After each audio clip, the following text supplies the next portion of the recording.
The rain fell like judgment from heaven that night in London, 1818. Heavy, merciless sheets of water hammered the cobblestones, turning the grand streets of Mayfair into rivers of mud and regret. Silas Thorne Blackwood stood motionless before the towering iron gates of Ravenhurst House, his family's ancestral home. The gates were chained and sealed with official wax. A single lantern flickered weakly above the notice nailed to the wood. Property of the Crown, seized for treason and debt. Silas's hands clenched at his sides, rain streaming down his face, soaking through the fine wool of his greatcoat. Just yesterday he had been the most promising young duke in England, the one they said would reform Parliament, the one fathers pointed out to their sons as an example of what honor and intellect could achieve. Tonight, he was nothing. His father, the old Duke Thorne Blackwood, was dead. They called it a carriage accident. Silas knew better. The papers in his pocket, the last letters his father had sent him, told a different story. A story of bribes, smuggled weapons, and powerful men who feared the truth. A story that had destroyed everything in a single night. He pressed his forehead against the cold iron bars, eyes burning. Father. The word came out broken, barely louder than the rain. Memories flooded him, laughter in this very hall, his father's proud hand on his shoulder, the promise that together they would clean the filth from England's noble houses, all gone. Footsteps approached from behind, heavy, threatening. Before Silas could turn, a fist slammed into his ribs. Pain exploded through his chest. Another blow caught his jaw, sending him staggering into the mud. 3 men, hired thugs by the look of them, circled him. "You should have stayed away," your grace once sneered, spitting the title like poison. "There's nothing left for you here but a grave." Silas tasted blood. He tried to rise, but a boot slammed into his back, pinning him down. The rain mixed with the dirt on his face. For the first time in his life, the future he had planned, the legacy he had dreamed of, felt impossibly far away. Then he heard her voice. "Stop. Leave him alone." A young woman stepped out of the shadow's lantern, raised high in one trembling hand. Her cloak was plain, her dress simple, nothing like the silk and jewels of the women he once knew. Yet her voice carried steel. The men laughed. "Mind your business, girl. This ain't your concern." She didn't back down. "I said leave him, or I'll scream loud enough to wake every watchman on this street. Try explaining to the magistrate why you're beating a man half to death in front of a seized property." There was a tense silence. The thugs exchanged glances. One muttered a curse. Slowly they backed away into the rain and disappeared. Silas pushed himself up on shaking arms, mud and blood streaking his face. He looked at the woman who had just saved him.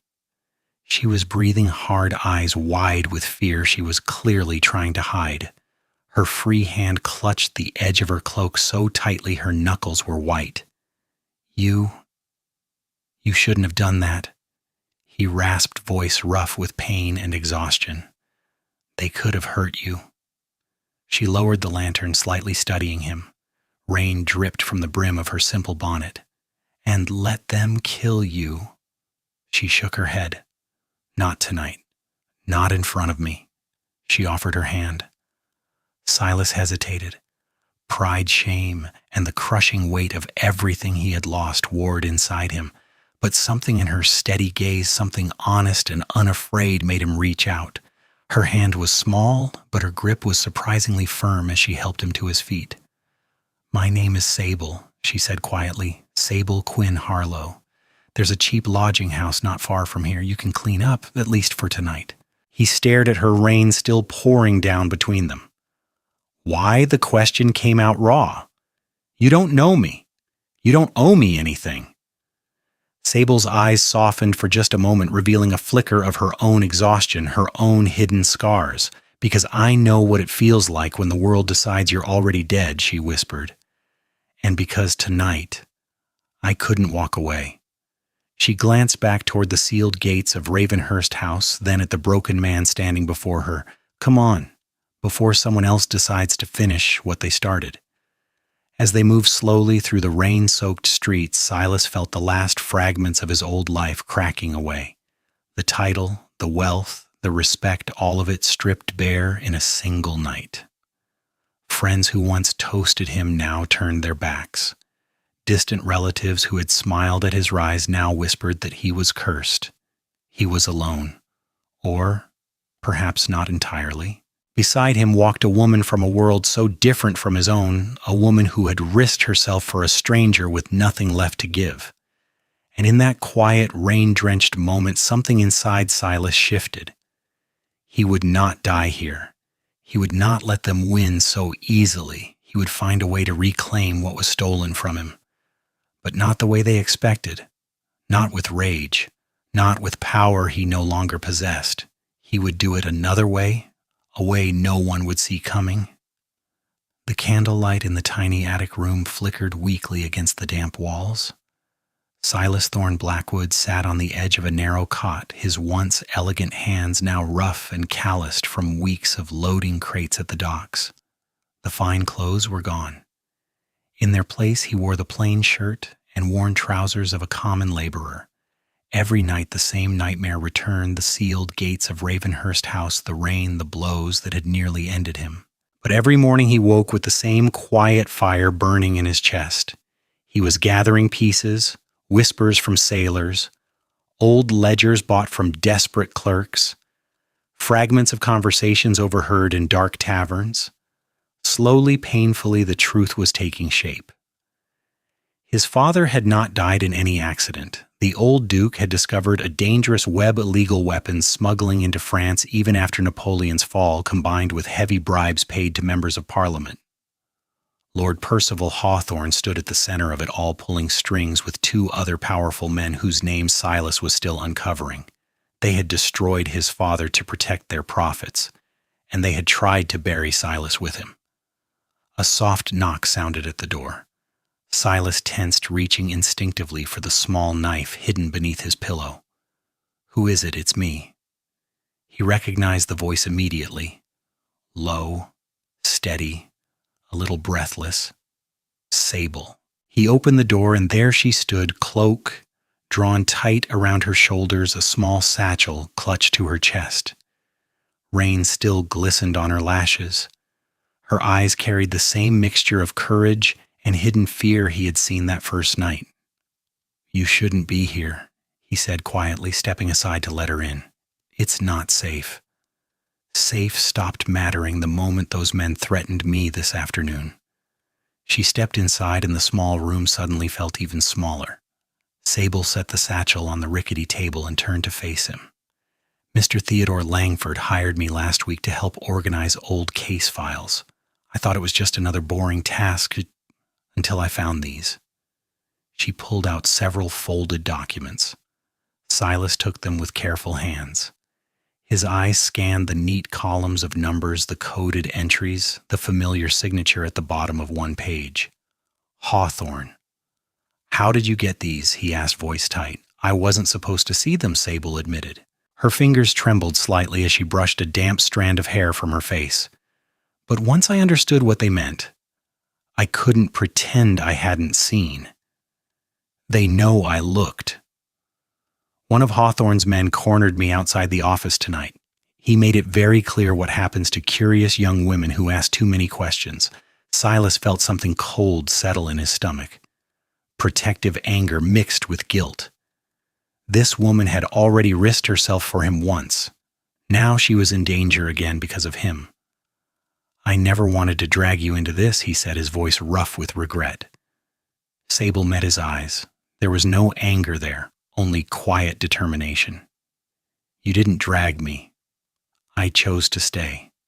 The night I helped you, I told myself it was only kindness, but the truth is I've been carrying my own ghost for a long time. My parents died in the fever outbreak. I've been fighting to survive ever since.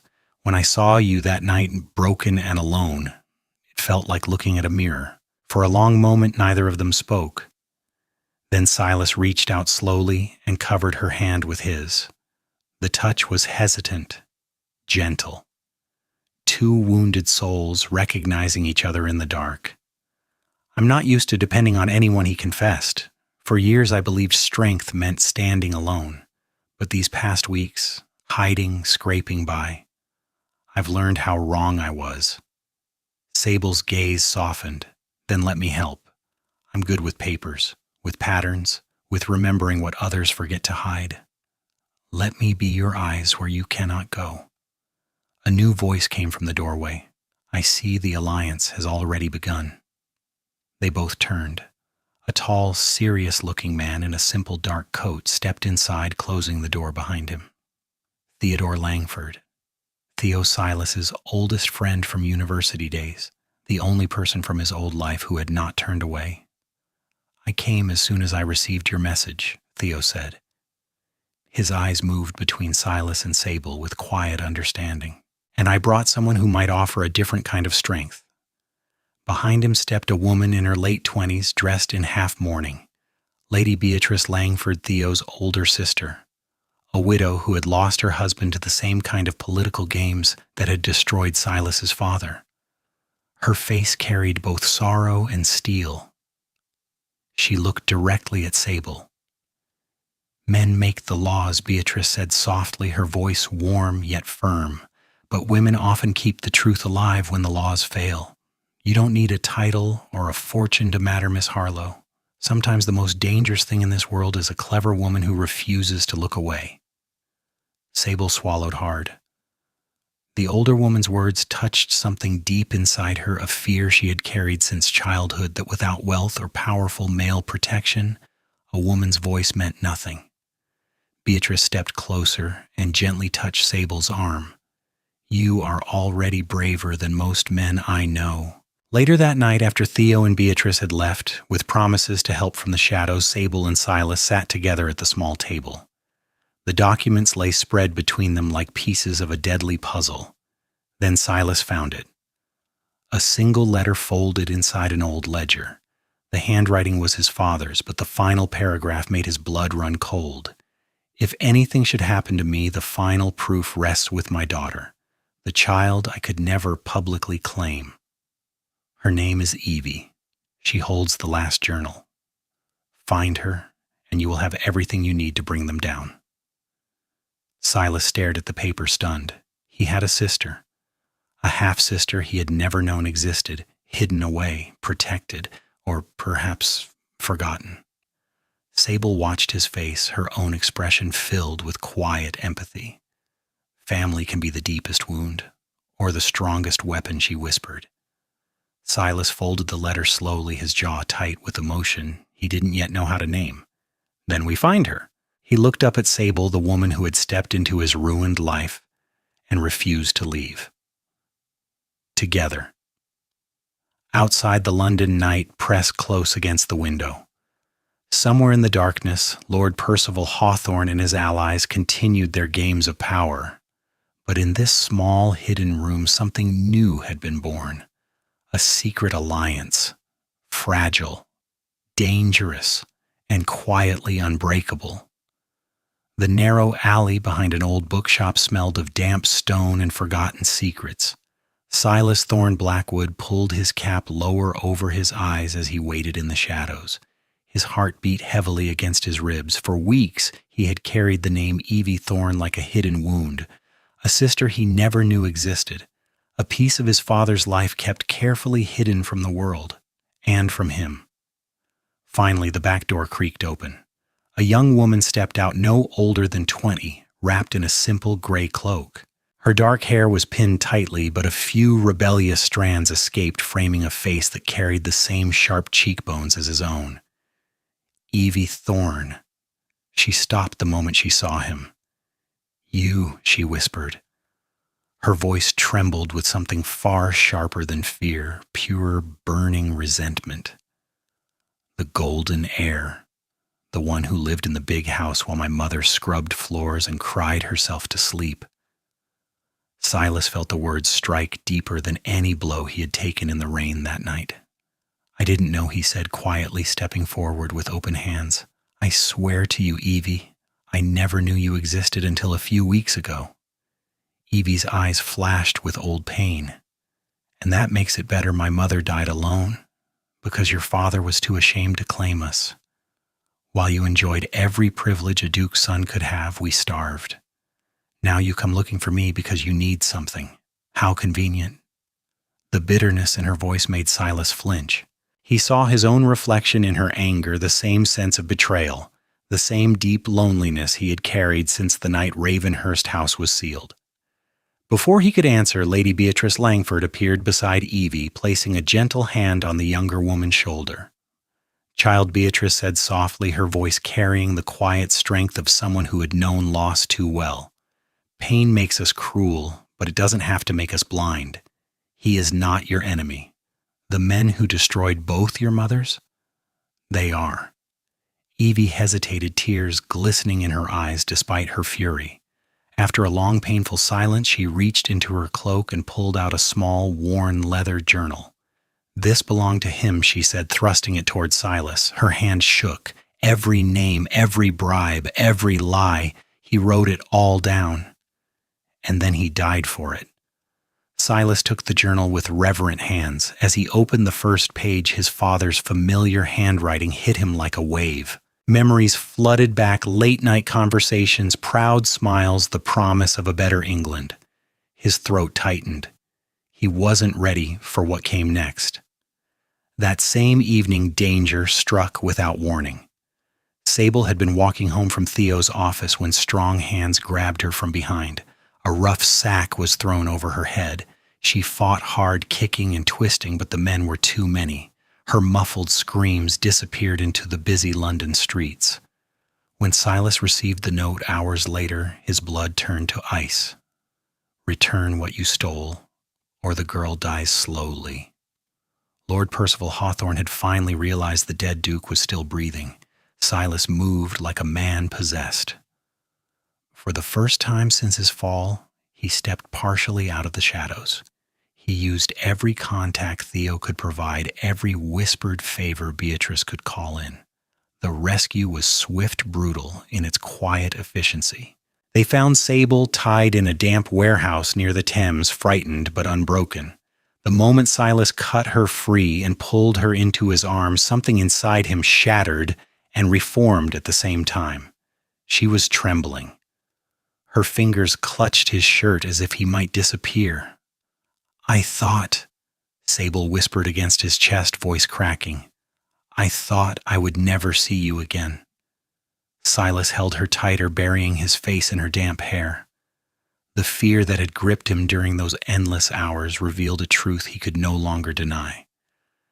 This fight was no longer only about his father's name. It was about her, about the future he suddenly dared to imagine, a future that included Sable's quiet courage, Evie's sharp intelligence, and the fragile family they were somehow building from broken pieces. I'm sorry, he breathed, his voice raw with guilt and something deeper. I should have protected you better. I was so focused on justice. I forgot that justice means nothing if I lose the people I've come to care for. Sable pulled back just enough to look into his eyes. Tears streaked her cheeks, but there was fire behind them. Then stop fighting alone, Silas. We're in this together, all of us. Lady Beatrice had stayed with Evie during the rescue. When they returned, the four of them gathered in the safety of Theo's hidden study. The air was thick with tension and unspoken fears. Evie opened the journal to the final pages. What they read changed everything. The entries didn't just prove the old Duke's innocence, they revealed something far larger. Lord Percival Hawthorne wasn't merely protecting old crimes. He was actively working to pass a new bill in Parliament, a bill that would strip away what little protection the poor and working class had left, all to line the pockets of a few powerful families. Thousands of lives would be ruined.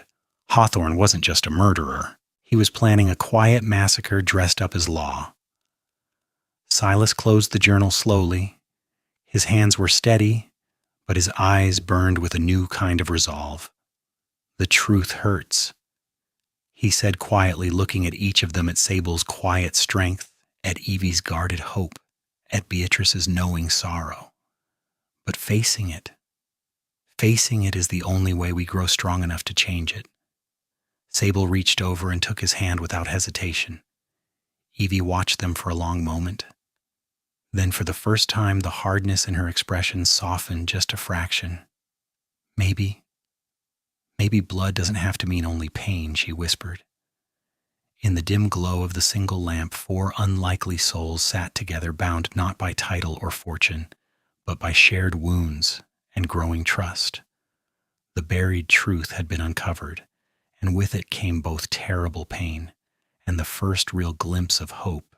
The early morning light filtered through the tall windows of the old chambers, casting long shadows across polished oak tables.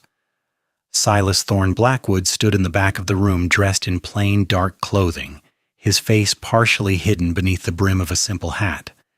It had been years since he had stepped into any official building as himself. Today he was no duke. He was simply a concerned witness, anonymous, quiet, and carefully controlled. Theo Langford stood at the front, presenting documents to the Parliamentary Inquiry Committee with steady, measured words. Silas had provided the papers indirectly, never showing his face fully, never revealing his name. Every piece of evidence had been passed through careful hands, layer by layer, so that the truth could rise without pointing directly back to him. Yet his heart pounded with every question asked. Across the city, in a modest office, Sable Quinn Harlow sat at her desk, trying to focus on the ledgers in front of her. Her hands trembled slightly as she copied numbers. Lord Percival Hawthorne's shadow had grown longer. Yesterday a letter had arrived unsigned, but the threat was unmistakable. Resign your position and forget everything you have seen, or your reputation will be destroyed in ways a woman like you can never recover from. Sable closed her eyes, breathing slowly. The fear was real. She had worked so hard to build this fragile independence after losing her parents. One whisper from a powerful man could strip it all away: her job, her respectability, her future. She thought of Silas, of the way he had held her after the rescue, of the quiet promise in his eyes when he said they would face this together. But the choice felt crushing. That evening, in the safety of Theo's hidden study, the small group gathered once more. The air was thick with tension. Evie Thorne sat in the corner, her fingers tracing the edge of her father's old journal. Her face was pale. When she finally spoke, her voice was barely above a whisper. "I've decided I will testify." Silas looked up sharply.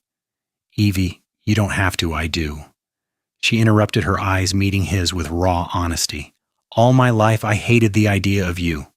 The perfect son who got everything while my mother and I got nothing. But hiding in the shadows hasn't protected me. It hasn't protected anyone." Her voice cracked, but she lifted her chin. "If my pain can help bring down the man who destroyed our father, then I want to use it. I want to stand in that room and speak the truth." Lady Beatrice Langford watched the young woman with quiet pride. Later that night, Beatrice slipped away to a discreet gathering in a private drawing room. Several influential ladies of society, wives and daughters of powerful men, listened as she spoke softly, never naming names directly, but painting a vivid picture of how corruption quietly destroyed families, how innocent women and children paid the price for powerful men's greed. Her words were careful, elegant, impossible to ignore. Sometimes she said gently, "The strongest light comes from those who were never meant to shine." Sable sat beside Silas in the dim lamplight after the others had left. The weight of Hawthorne's threat still pressed heavily on her chest. "I'm scared," she admitted, her voice small. "Not just for myself, but for what this could cost all of us." Silas reached for her hand, intertwining their fingers slowly. The touch was warm, grounding. "I know," he murmured. "For the longest time I wanted nothing more than to destroy Hawthorne with my own hands, to make him suffer the way my father suffered. But watching you, watching Evie, I'm learning that real justice can't be built on personal vengeance. It has to come from something larger, something that outlasts all of us." He paused, his thumb gently brushing across her knuckles. "If we tear everything down in rage, We might become no better than them. I don't want that anymore. Not if it means losing you. Sable leaned her forehead against his shoulder, letting out a shaky breath. In that quiet moment, the fear didn't disappear, but it felt lighter shared. A few days later, the preliminary hearing began. The courtroom was smaller than expected, yet every seat was filled. The air felt charged, heavy with anticipation. Silas sat in the back row, once again heart hammering as Evie walked to the witness stand. Her hands shook as she swore the oath, but her voice grew stronger with every word. She spoke of her mother's quiet suffering, of the letters her father had written in secret, of the fear that had followed her all her life. Theo presented the documents with calm precision. Then came the first major piece of evidence, indirect but damning, linking Hawthorne's network to the old Duke's death and the larger scheme. Lord Percival Hawthorne sat across the room, his face carefully composed at first, but as the testimony continued, Silas watched the man's mask begin to crack, a bead of sweat, a clenched jaw, the slight tremor in his hands as he gripped the edge of the table. Hawthorne's eyes darted toward the back of the room, searching. When they briefly met Silas's gaze through the crowd, recognition flashed sharp and dangerous. In that single moment, panic entered the powerful Lord's eyes. He had made his first real mistake. As the hearing adjourned for the day, the small group slipped out through different exits. Silas waited until the streets were quiet before he allowed himself to breathe again. Hope, fragile, trembling, but undeniably alive, stirred in his chest for the first time in years. They were no longer just surviving in the shadows. They were beginning to turn the tide, slowly, carefully, together. Soft spring sunlight streamed through the newly cleaned windows of Ravenhurst Hall. The grand old house no longer felt like a tomb of lost glory.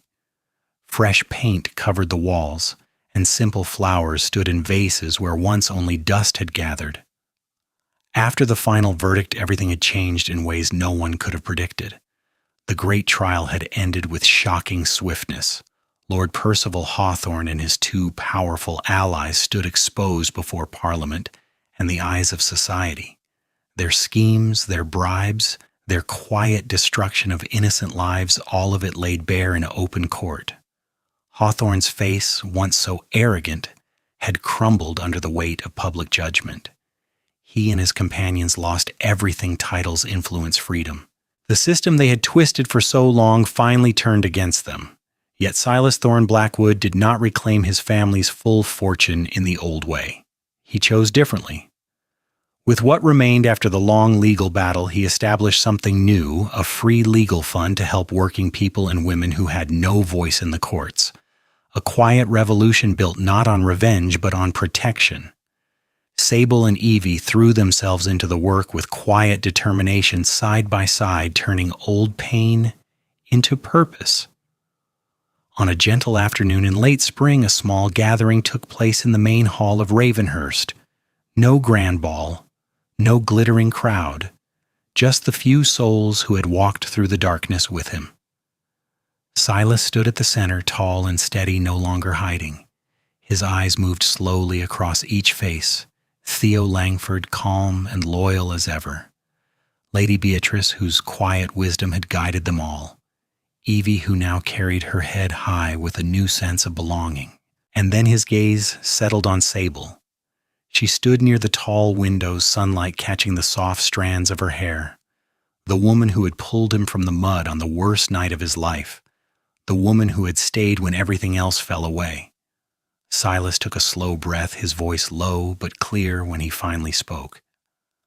I spent years believing strength meant standing alone. I thought justice could only come from my own hand, from making them suffer the way they made my father suffer. He paused, emotion thickening his words. But I was wrong. Every single one of you showed me a different kind of strength. Theo, your friendship never wavered even when it cost you. Beatrice, your courage taught us that women have always carried the truth when men tried to bury it. Evie. His voice softened as he looked at his sister. You turned your pain into power, You stood before the world and claimed your place. I am proud to call you my sister." Evie's eyes glistened. Evie's eyes. She gave a small, trembling nod, the walls she had built around her heart finally beginning to warm. Silas turned fully to Sable. He crossed the short distance between them and took both her hands in his. "And you, Sable? From the very first night when I had nothing left, you chose to see me. Not the fallen duke, not the broken man, just me. You risked your safety, your reputation, your future. You taught me that love is not something we deserve after victory. It is what carries us through the fight." Sable's breath caught. Tears slipped down her cheeks, but she smiled a real, radiant smile that lit the entire room. "I was so afraid," she whispered, "afraid I would lose myself in someone else's war. But being with you, fighting beside you, it showed me who I truly am, stronger than I ever believed." Silas lifted one hand to gently brush a tear from her cheek. "You are the reason this house feels like a home again. You are the reason I want to build something that lasts." A quiet, heartfelt applause rose from their small circle. Theo wiped his eyes discreetly. Beatrice smiled with deep satisfaction, her hand resting gently on Evie's shoulder. Then Sable squeezed Silas's hands tighter, a shy but joyful light entering her eyes. "There's something else I need to tell you," she said softly, her voice trembling with emotion. I'm carrying our child Silas, a new life, a new beginning." The room fell into a stunned, beautiful silence. Silas stared at her, his gray eyes widening with pure wonder. For a moment he couldn't speak. Then a slow, deep smile broke across his face, the kind of smile that had been buried under years of pain and anger. He pulled her gently into his arms, holding her as if she were the most precious thing in the world. "Our child," he murmured against her hair, voice thick with feeling. "A future we get to shape together, not defined by what was taken from us, but by what we choose to give." Evie stepped forward, placing her hand lightly on Sable's arm. "Then this child will grow up knowing they have a family that chose each other, not because of blood or title, but because of love and courage." Lady Beatrice raised her glass of elderflower cordial with quiet grace. "To new legacies," she said warmly, "built not on thrones of power, but on hearts that refuse to stay broken." As the golden afternoon light filled the hall, Silas looked around at the people who had become his true family. The darkness that had once swallowed him whole had lifted. The loneliness that had nearly destroyed him was gone. In its place stood something far more powerful: connection, purpose, and love. He and Sable walked slowly together toward the tall windows overlooking the gardens. The grounds were beginning to bloom again after years of neglect. "I thought when I lost everything my life was over," Silas said quietly, his arm around her waist. "But I was wrong. That was only the beginning." Sable leaned her head against his shoulder, her hand resting protectively over the small new life growing inside her. "When you think everything has been taken from you," she whispered sometimes, "that is exactly when you discover what truly matters." Together they stood looking out at the soft light of a new dawn spreading across Ravenhurst Hall. Not as victims, not as avengers, but as two hearts who had walked through fire and chosen to build something beautiful from the ashes. And in that quiet, hopeful moment, the future felt wide open. Finally, let me send my deep thanks to you. Thank you for listening. If this story has touched your heart, I invite you to stay with us to discover more true tales of the Wild West. Stories that honor resilience, tenderness, and the spirit that God placed in those who blaze the trail. Subscribe, share. Leave your thoughts in the comments and join us once again to journey across this untamed land. Thank you. Aviso Legal/Disclaimer. These stories are crafted purely for entertainment and may contain imaginative additions or dramatic interpretations inspired by old frontier eras.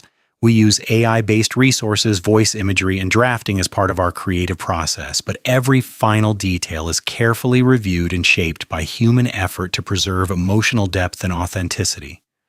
We strictly follow YouTube's rules regarding AI-generated content and refrain from deepfakes, altered identities, or misleading representations. All images, sounds, and related materials are lawfully obtained. Please do not reuse, modify, or distribute any portion of this content without written permission. Thank you for valuing creativity, respect, and original work.